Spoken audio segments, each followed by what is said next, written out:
Terima kasih Anda masih menyaksikan Kompas Siang, Saudara. 2 pekan jelang pemilu, pemerintah kian gencar membagikan bantuan sosial. Anggaran Bansos tahun ini bahkan hampir menyentuh angka 500 triliun rupiah, tertinggi sepanjang masa. Pengamat menilai pembagian Bansos di masa pemilu bisa menimbulkan kecurigaan. Oleh karena itu, pembagiannya harus diawasi agar tidak dijadikan alat politik.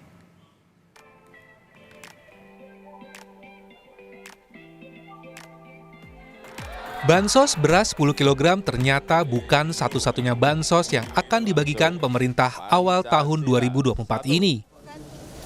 Pemerintah juga akan menggelontorkan bantuan langsung tunai BLT mitigasi resiko pangan sebesar Rp200.000 per bulan. BLT pangan baru ini akan diberikan pada 18,8 juta keluarga penerima manfaat. Pemerintah menganggarkan dana APBN sebesar Rp11,2 triliun untuk BLT terbaru ini. BLT ini akan diberikan selama 3 bulan atau hingga Maret mendatang. Rencananya BLT akan dicairkan untuk 3 bulan sekaligus pada bulan Februari nanti. Dengan demikian, penerima akan langsung menerima Rp600.000. Kemudian pemerintah juga telah memutuskan dengan program bantuan pangan, di mana bantuan pangan beras sampai bulan Juni sebesar 10 kg, dan bantuan langsung tunai dengan judul mitigasi resiko pangan untuk 3 bulan, dan itu akan dievaluasi 3 bulan lagi, dan 3 bulan pertama diberikan nanti sekitar bulan Februari, yang besarnya Rp200.000 per bulan. Pembagian bansos di masa kampanye pemilu mendapat sorotan pasangan Capres-Cawapres nomor urut 1, Anies Baswedan dan Muhaimin Iskandar. Anies menyatakan bansos seharusnya diberikan sesuai kebutuhan rakyat, bukan disesuaikan dengan jadwal kebutuhan politik si pemberi. Sementara Muhaimin menegaskan bansos adalah kebijakan negara, tidak boleh diklaim oleh presiden atau pasangan calon peserta Pilpres.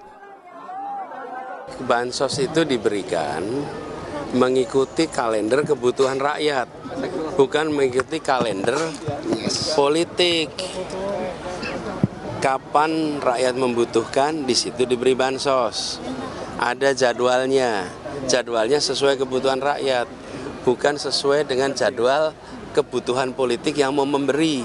Karena yang memberi itu negara, yang nanti menyampaikan aparat pemerintah. Tolong semua rakyat paham bahwa yang dibagikan oleh Presiden maupun pemerintah itu uang APBN yang diketok oleh DPR.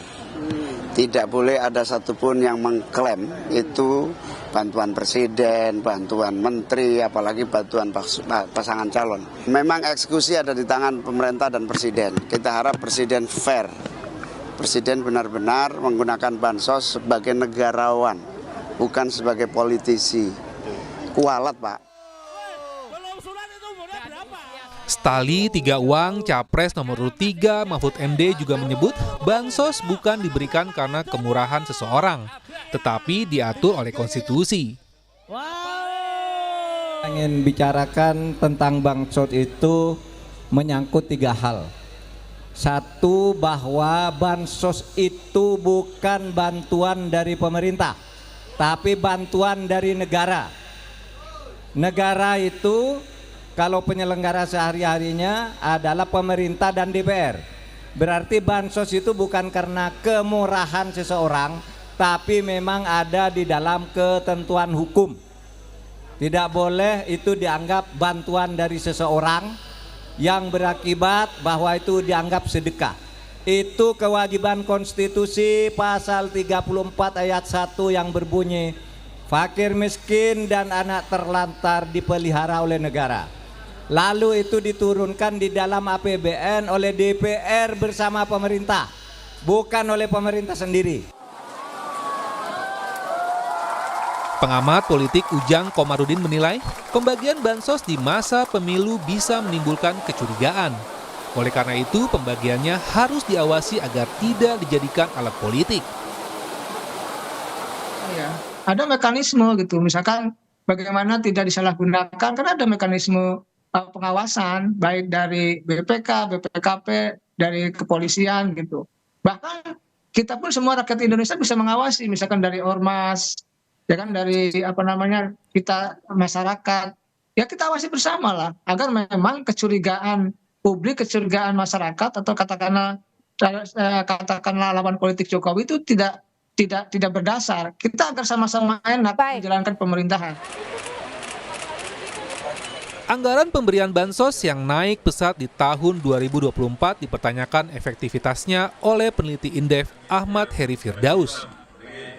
Menurut Ahmad, pembagian bansos tidak sebanding dengan percepatan pertumbuhan ekonomi Indonesia. Ya, anggaran bantuan sosial dalam APBN ya memang memiliki beban tersendiri ya, karena jumlahnya yang sedemikian besar ya, apalagi tahun ini secara total itu mencapai hampir 500 triliun bahkan ya.